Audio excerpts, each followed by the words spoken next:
Hey guys, Then Donna. Shyam. എല്ലാവർക്കും ഇന്നത്തെ വീഡിയോയിലേക്ക് സ്വാഗതം.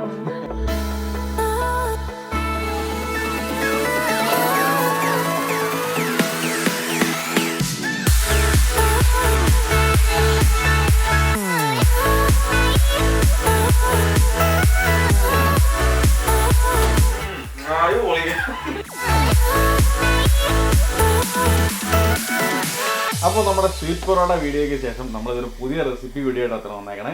അപ്പോൾ സ്വീറ്റ് പൊറോട്ട വീഡിയോ കണ്ട എല്ലാവർക്കും ഒരു ബിഗ് താങ്ക്സ്. എല്ലാവർക്കും റെസിപ്പി ഇഷ്ടമായെന്ന് പറഞ്ഞതിൽ ഒത്തിരി സന്തോഷം. കുറെ പേര് നമുക്ക് ട്രൈ ചെയ്തിട്ട് ഫോട്ടോസ് ഒക്കെ അയച്ചു.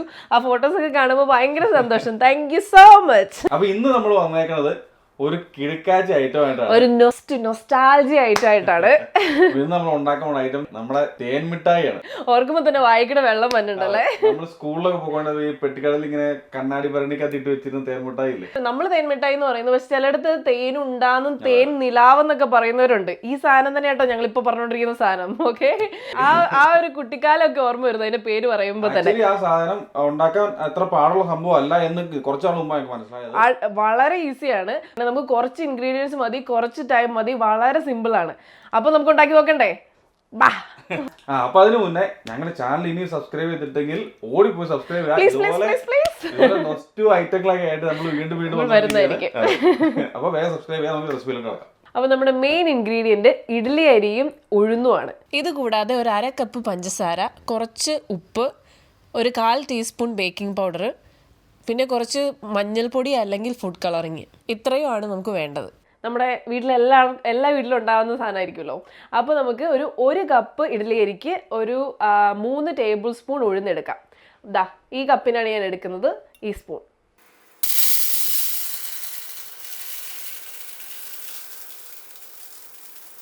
ഇനി ഇതൊരു 3 മണിക്കൂർ വെള്ളത്തിലിട്ട് കുതിർത്തിയെടുക്കണം.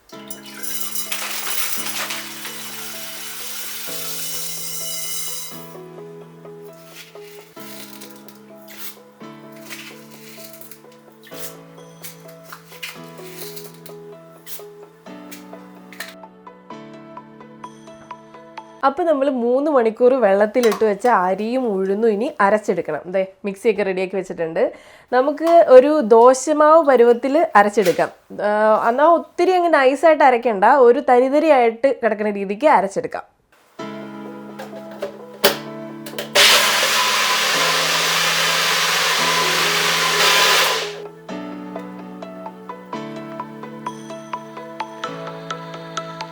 അപ്പോൾ നമ്മുടെ മാവ് ഇവിടെ റെഡി ആയിട്ടുണ്ട്. ഇനി നമുക്ക് വേണ്ടത് അതിൻ്റെ ഉള്ളിലേക്ക് കുറച്ച് ബേക്കിംഗ് സോഡയും കുറച്ച് ഉപ്പും ആഡ് ചെയ്ത് കൊടുക്കാം. നമുക്കൊരു 1/4 ടീസ്പൂൺ ഇത്രയും കുറച്ച് ബേക്കിംഗ് പൗഡർ ഇങ്ങനെ ഇട്ട് കൊടുക്കാം.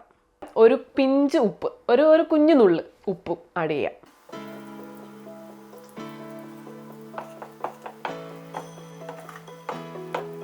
നമ്മുടെ തേൻമുട്ടായുടെ ആ ഫീൽ ഉണ്ടെങ്കിൽ അതിൻ്റെ കളറും കൂടെ വരണം.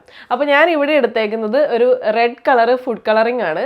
അത് ഒത്തിരി ഒന്നും വേണ്ട, ഒരു 2 തുള്ളി മതി. റെഡ് ആണെങ്കിൽ നമുക്ക് 2 തുള്ളി ഒഴിച്ച് കഴിഞ്ഞാൽ നമുക്കൊരു പിങ്കിഷ് റെഡ് ആ ഒരു കളർ കിട്ടും. ഇനിയിപ്പോൾ നിങ്ങൾക്ക് ഓറഞ്ച് കളറേ ഉള്ളെങ്കിൽ അതായാലും മതി. ഓറഞ്ച് കളറും ഉണ്ടെന്ന് തോന്നണം അല്ലേ പണ്ടത്തെ തേൻമുട്ടായി. എനിവേ, ഇനിയിപ്പോൾ കളറൊന്നും ഇല്ലെന്ന് ഓർത്ത് വിഷമിക്കേണ്ട. ജസ്റ്റ് ഒരു ഇച്ചിരി മഞ്ഞപ്പൊടി ചേർത്താൽ മതി, അപ്പോൾ ഒരു മഞ്ഞ കളർ കിട്ടും. അപ്പോൾ ഇത് ഒത്തിരി ഒന്നും വേണ്ട കേട്ടോ, 2 ഡ്രോപ്പ് മതി. ജെൽ ഫുഡ് കളറിങ് ആണെങ്കിൽ ഒരു ഡ്രോപ്പൊക്കെ മതിയാവും. സാധാ ഫുഡ് കളറിങ് ആണെങ്കിൽ ഒരു 2 ഡ്രോപ്പൊക്കെ വേണമെന്നാണ് പറഞ്ഞത്. നമുക്ക് ഓരോ തുള്ളിയായിട്ട് ഒഴിച്ച് നോക്കാം.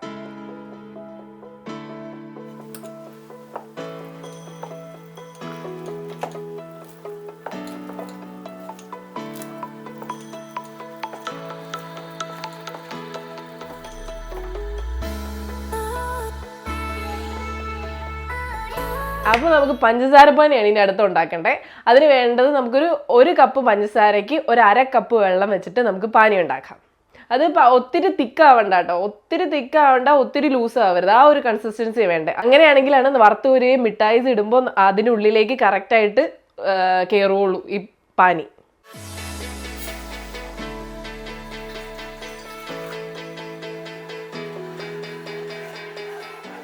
അപ്പോൾ നമ്മുടെ പഞ്ചസാരപ്പാനി ഏകദേശം റെഡി ആയിക്കൊണ്ടിരിക്കുകയാണ്. ഈ പാനി നന്നായിട്ട് തിളച്ച് കഴിഞ്ഞിട്ട് കുറേ നേരം കൂടെ നമ്മളിങ്ങനെ ഇളക്കിക്കൊണ്ടിരിക്കണം. അപ്പോൾ ആ ഒരു വാട്ടറി ആയിട്ടുള്ള കൺസിസ്റ്റൻസി മാറിയിട്ട് ഒരു തിക്കായിട്ട് വരും. അപ്പോൾ ആ ഒരു അവസ്ഥയാണ് നമുക്ക് വേണ്ടത്. പക്ഷെ ഒത്തിരി അങ്ങ് കുറുകി പോകാനും പാടില്ല. ഒത്തിരി കുറുകി പോയി കഴിഞ്ഞാൽ മിഠായിക്കുള്ളിലേക്ക് ഈ പാനി കയറത്തില്ല. അപ്പോൾ ഈ ഒരു കൺസിസ്റ്റൻസിയിൽ നമുക്ക് തീ ഓഫ് ചെയ്യാം. അപ്പോൾ ഞാനിവിടെ ഒരു നോൺ സ്റ്റിക്ക് പാൻ എടുത്തിട്ടുണ്ട്. അതിൻ്റെ ഉള്ളിൽ നമുക്ക് എണ്ണ ഒഴിച്ച് ചൂടാക്കാൻ വെക്കാം.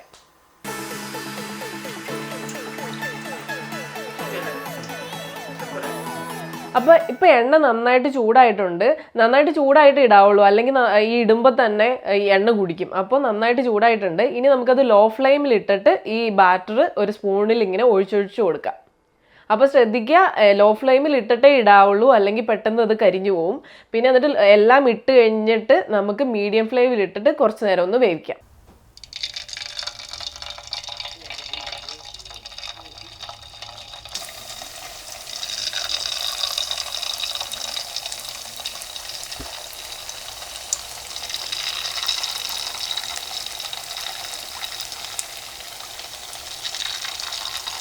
ബാറ്റർ ഇങ്ങനെ എണ്ണയിലേക്ക് ഇടുമ്പോൾ ഏറ്റവും എളുപ്പം നമ്മുടെ സ്പൂൺ കൊണ്ട് എണ്ണയിൽ മുട്ടിച്ച്, അതായത് പാനിൻ്റെ അടിയിൽ മുട്ടിച്ചിടുവാണെങ്കിൽ ബാറ്റർ ഇങ്ങനെ താഴോട്ട് വീഴാൻ എളുപ്പം ഉണ്ടായിരിക്കും.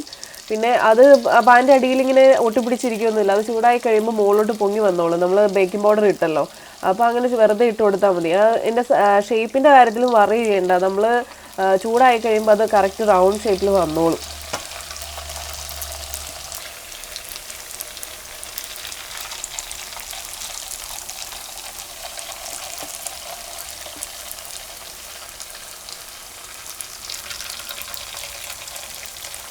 അപ്പോൾ നമ്മുടെ മിഠായി കുട്ടന്മാർ റെഡി ആയിട്ടുണ്ട്. ഇനി അതിനെ കോരി നമുക്ക് പാനിയിലേക്ക് ഇടാം. അപ്പോൾ ശ്രദ്ധിക്കുക, പഞ്ചസാര പാനിയിലേക്ക് ഇടുമ്പോൾ പഞ്ചസാര പാനി എപ്പോഴും ചൂടോടെ ഇരിക്കണം. തണുത്ത് പോയി കഴിഞ്ഞ് കഴിഞ്ഞാൽ അതിൻ്റെ ഉള്ളിലോട്ട് മര്യാദയ്ക്ക് കയറില്ല.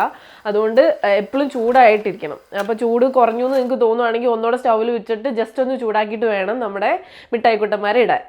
ഇനി ഇതിനെ നമുക്കൊരു 10 മിനിറ്റ് റെസ്റ്റ് ചെയ്യാൻ വെക്കാം. കുറച്ച് കഴിയുമ്പോൾ പാനി മിഠായിയുടെ ഉള്ളിലോട്ട് കയറിയിട്ട് അത് താന്നു പോകും. ആ ഒരു സമയമാകുമ്പോഴേക്ക് നമുക്ക് കോരി മാറ്റാം. അപ്പോൾ നമ്മുടെ മിഠായി റെഡി ആയിട്ടുണ്ട്. ഇനി നമുക്ക് അതിനെ ഒന്ന് ഡെക്കറേറ്റ് ചെയ്തെടുക്കാം. നമുക്കൊന്ന് പഞ്ചസാരയിലൊന്ന് ഉരുട്ടിയെടുക്കാം. ശരിക്കും ഈ സ്റ്റെപ്പ് നിങ്ങൾക്ക് വേണ്ടെങ്കിൽ അവോയ്ഡ് ചെയ്തോട്ടോ, കാരണം ഓൾറെഡി നല്ല മധുരമുണ്ട്. പക്ഷെ നമുക്ക് ആ ലുക്ക് വരാൻ വേണ്ടി, ഒതൻറ്റിക് ലുക്ക് വരാൻ വേണ്ടി നമുക്കൊന്ന് പഞ്ചസാരയിൽ ഉരുട്ടിയെടുക്കാം.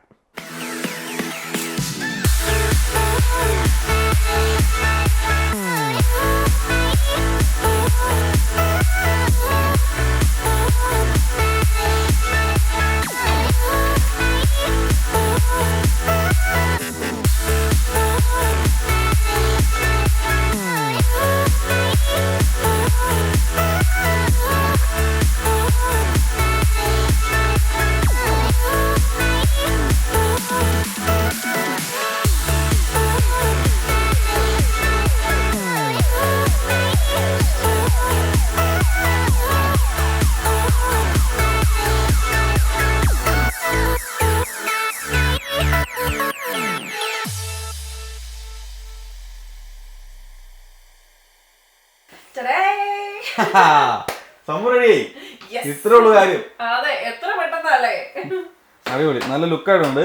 അതിന്റെ കളറൊക്കെ നല്ല സൂപ്പറായിട്ട് വന്നിട്ടുണ്ട്. കറക്റ്റ് നമ്മുടെ നാട്ടിലെ പോലെ തന്നെ. നമുക്ക് ടേസ്റ്റ് നോക്കാം. ഞാനിതോ ടേസ്റ്റ് ചെയ്തില്ല, ഇവിടെ ഇടയ്ക്ക് കുറെ ടേസ്റ്റ് ഉണ്ടായിരുന്നു.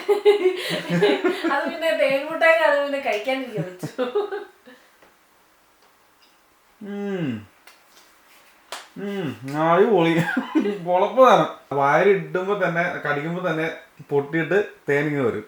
കൺസിസ്റ്റൻസി എല്ലാം സൂപ്പറായിട്ടുണ്ട്. ശരിക്കും എനിക്ക് തോന്നുന്നത് തേൻ മിഠായി ഇത്ര ടേസ്റ്റി ആകാൻ കാരണം അതിന്റെ ഒരു പിന്നിലുള്ള നൊസ്റ്റാൾജിയം കൊണ്ടാന്ന് തോന്നുന്നു അല്ലേ. നമ്മളാ കുഞ്ഞിലെ കഴിച്ച ഒരു ശീലത്തിന്റെ ഒക്കെ ആയിരിക്കും. ഭയങ്കര സിമ്പിൾ അല്ലേ ഉണ്ടാക്കാൻ. എന്നാ പെട്ടെന്ന് ഉണ്ടാക്കണേ. ചുമ്മാ ജസ്റ്റ് കുറച്ചു നേരം വെള്ളത്തിൽ ഇട്ടൊക്കെ അരയ്ക്കുക, അത്രയും ഒരു പരിപാടിയുള്ളൂ.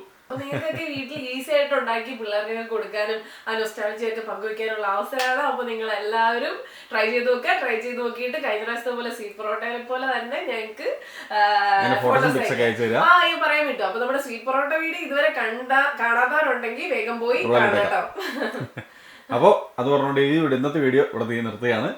അപ്പൊ ഇതുവരെ നമ്മുടെ ചാനൽ സബ്സ്ക്രൈബ് ചെയ്യാത്തവരുണ്ടെങ്കിൽ ഓടിപ്പോയി സബ്സ്ക്രൈബ് ചെയ്യണം. പിന്നെ എല്ലാവർക്കും കൂട്ടുകാരായിട്ടൊക്കെ ഈ വീഡിയോ ഷെയർ ചെയ്യുക, നൊസ്റ്റാൾജിയ പങ്കുവെക്കുക. അപ്പൊ ലോക്ക്ഡൌൺ കാലത്ത് പുതിയൊരു വീഡിയോ ആയിട്ട് ഞങ്ങൾ ഉടനെ വരുന്നതായിരിക്കും. അതുവരെ ഇനി ഒരു ഇനി നമുക്കൊരു കാൽ ടീസ്പൂൺ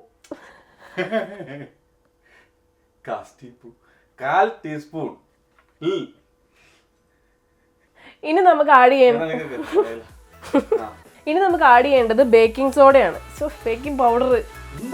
ഓക്കെ, പറയട്ടെ.